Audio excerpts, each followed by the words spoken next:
precisam ser feitas. Ô Lucas, eu acho muito interessante... posso só colocar uma informação até para querer ouvir sua opinião sobre ela? Deixa eu concluir uma única coisa aqui sobre isso. Fica à vontade. Só concluir aqui que eu acho muito interessante como que análises independentes elas são importantes, porque são elas que vão dar a resposta. A OMS não tem capacidade de fazer testes em todos os animais do mundo. Porém, institutos, por exemplo, Fiocruz Amazônia, Fiocruz São Paulo, Fiocruz Rio de Janeiro, essas instituições que são locais, elas podem fazer esse tipo de análise em amostras locais, e aí, de repente, uma análise dessa vai detectar, poxa, uma amostra de 5 anos atrás está com coronavírus. E aí a gente tem uma pista muito interessante, sabe? Pode falar, Daniel. A gente ouviu muito a opinião norte-americana, como você muito bem falou. Os Estados Unidos, até o Trump começava com aquela palhaçada de China virus, China virus. Não é não? É mesmo. The China virus. É palhaçada aquilo. Só que... É uma disputa geopolítica, né? Porque se você, total. Se você cola no teu principal concorrente... Que ele é a origem do problema. A origem do mal, né? É igual tribos aqui no Brasil, você vendo estudo antropológico. Por exemplo, o nome da tribo é, sei lá, os Filhos da Estrela. Só que a tribo oponente chama eles de comedores de rato.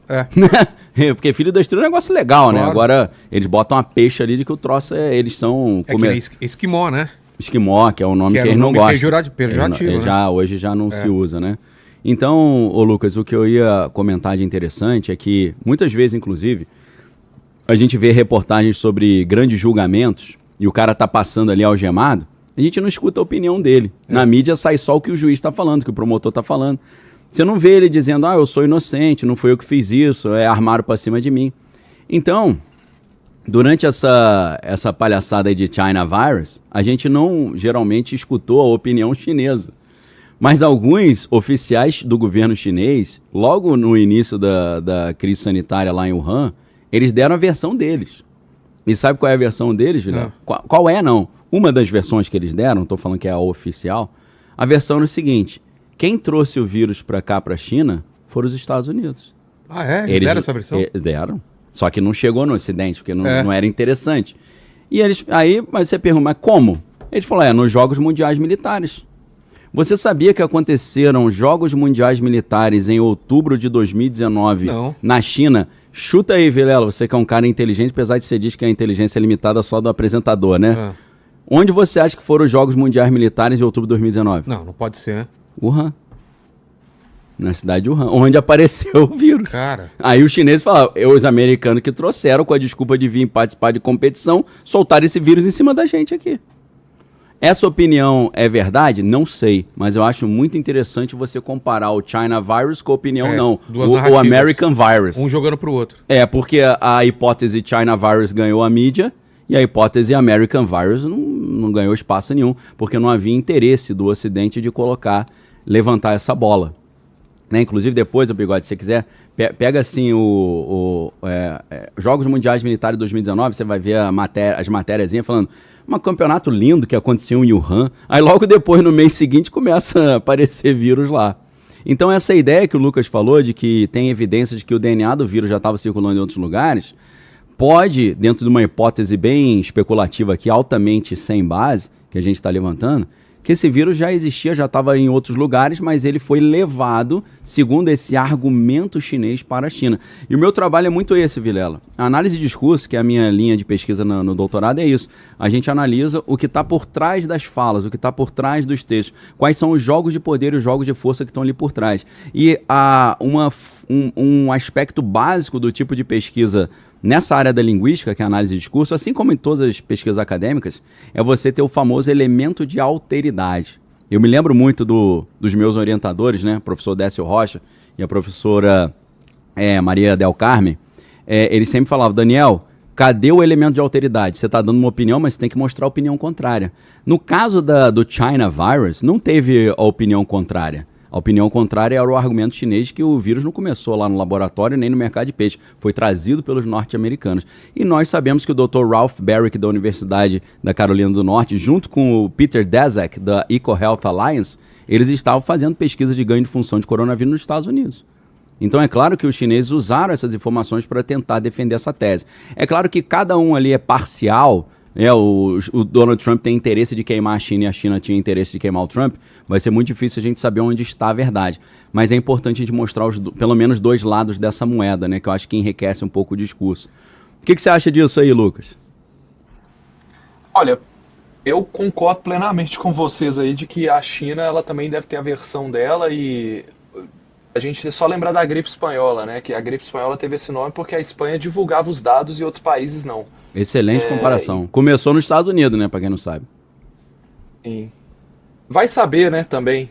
A gente não tem tanto dado. Agora, esse negócio do esgoto também é questionável porque a gente tem evidências aí de que, beleza, circulava. Até peguei aqui, tem o mais antigo é de Barcelona, fevereiro de 2019, 2 amostras de esgoto deram positivo. Só que, como eu falei, a gente não tem confirmação do vírus em si, a gente só tem material genético dele. Pode ter sido uma contaminação do próprio ar ou da pessoa que estava fazendo a análise que contaminou a amostra. Então a gente não tem como confirmar isso. E, bom, a sequência genética desse vírus de Barcelona ela é muito parecida ao vírus que circulou em Wuhan em 2019, no final do ano. Então, como que esse vírus ficou o ano inteiro sem mutações, sendo que em algumas semanas circulando em Wuhan ele teria mutado? Então isso é uma coisa que está se levantando. Poxa, será que essa amostra é realmente verdadeira? Né? Então, só para vocês verem como que a gente ainda tem muita coisa em aberto. Ao mesmo tempo que pode ser verdade que o vírus circulava antes, pode não ser. E para quem acha que o vírus circulava antes, né, e quer acreditar nessa hipótese, né, também existem evidências a favor. Por exemplo, se o vírus ele circulava antes, mas com pouca habilidade de transmitir para seres humanos, ele ficava muito tempo sem mutações. Então, é normal que até dezembro de 2019 ele não tivesse tantas mutações assim. Em dezembro de 2019, ele adquire mutações capazes de ser transmitido em escala global e vira uma pandemia. Para falar a verdade, eu tenho um vídeo de 2021 sobre a origem do coronavírus explicada e tal, que eu faço um escrutínio desse relatório da OMS. Eu nem vi esse vídeo antes de vir para cá, mas eu tô lendo aqui e tô lembrando das coisas que eu escrevi. E tem uma hipótese muito interessante que é, vamos dizer assim, a hipótese intermediária que a OMS acredita, que ela coloca que como se fosse um acidente laboratorial de um vírus natural. Ou seja, a gente sabia que a pesquisadora-chefe lá do laboratório de coronavírus em Wuhan, ela trabalhava com morcegos da caverna de Wuhan lá, e um desses morcegos continha o vírus que era mais parecido ao coronavírus que circulou na pandemia. Isso é fato, ninguém discute, tá? Inclusive ela tentou, alguns funcionários tentaram apagar provas desse laboratório e isso ficou em aberto aí, porque foi um grande absurdo na época. Mas ela fazia esses experimentos, tá? O que se discute eram ganhos de função ou não eram? Eram experimentos naturais ou não eram? Isso ainda está em aberto também, talvez a gente nunca saberá. E o que ela falou, né, é que esse vírus natural que ela trabalhava não vazou. Mas também não tem como a gente dizer que isso é verdade. Se esse vírus natural que circulava em morcegos foi levado a um laboratório em Wuhan e passou para um paciente ou para um funcionário ali do laboratório, esse funcionário pode ter carregado o vírus natural sem conter a doença, certo? Sem ter nenhuma manifestação de sintomas, servido como hospedeiro intermediário, ou seja, multiplicado o vírus no seu próprio corpo e transmitido ele adiante para uma pessoa vulnerável. Então essa hipótese ela é muito relevante, ela é aberta, tá? Ela não é uma hipótese considerável aqui no relatório da OMS. Mas o que eu queria dizer, essa narrativa do governo americano, né, diz que o vírus ele teria sido manipulado. E existe um estudo muito famoso, que é muito questionado também, eu sei, se o Daniel quiser trazer alguns questionamentos, mas um estudo que mostra como que, para você manipular o vírus, você teria que inserir partes genéticas nele muito diferentes do que ele tem hoje, do que ele teria, né, naquela época da pandemia. Então, não seria a melhor manipulação, nem tão fácil fazer um vírus manipulado a partir daquele coronavírus. E que o coronavírus que a gente viu circular no final de 2019 e início de 2020, é muito mais provável que ele tenha mutado em um animal e transferido para um ser humano. Então existem esses estudos aí em aberto, né? Mas é tudo uma guerra de narrativa mesmo. Então, Lucas, tem um dado muito interessante que o Dr. Ralph Baric, que era da Universidade da Carolina do Norte, ele recebeu 212 milhões de dólares do Dr. Anthony Fauci, com um orçamento que vinha do NIH, que vinha do USAID e que vinha também do próprio Departamento de Defesa americano, para fazer pesquisa de ganho de função que ele estava fazendo lá na Universidade da Carolina do Norte. E aí, o que acontece? O Dr. Ralph Baric, ele desenvolve uma técnica chamada ligação contínua, traduzido para português. Ligação contínua permite, é capaz de esconder sinais de que um vírus foi manipulado por seres humanos. E o pior de tudo é que essa técnica, o Dr. Ralph Baric ensinou exatamente para essa cientista chinesa que você citou, que era a mulher morcego, que ele chamava, né, a Batwoman, né, que é a doutora Xi Zhengli. Ele ensinou isso para ela, né, e ela usava esse tipo de técnica de ligação contínua nas pesquisas de ganho de função que ela estava fazendo lá em Wuhan.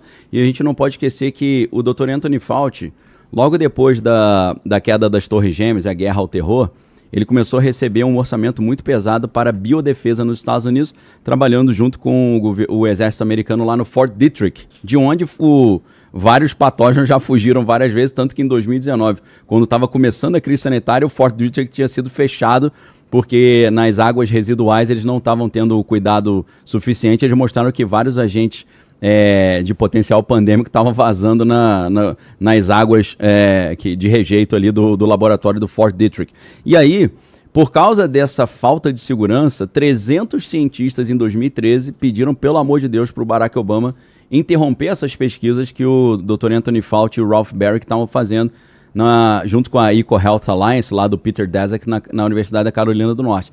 E aí, o que eles fizeram, só de curiosidade aqui para vocês podem pesquisar isso depois, se é verdade ou não. Para fugir dessa proibição que o governo americano estabeleceu, o Dr. Ralph Baric e o Anthony Fauci transferiram as pesquisas para o Laboratório de Virologia de Wuhan em 2013, e foi por isso que em 2017 saiu esse artigo aqui, que eu citei, da Nature Science, e depois também está em outras plataformas, falando sobre o laboratório que está preparado para pesquisar os patógenos mais perigosos do mundo.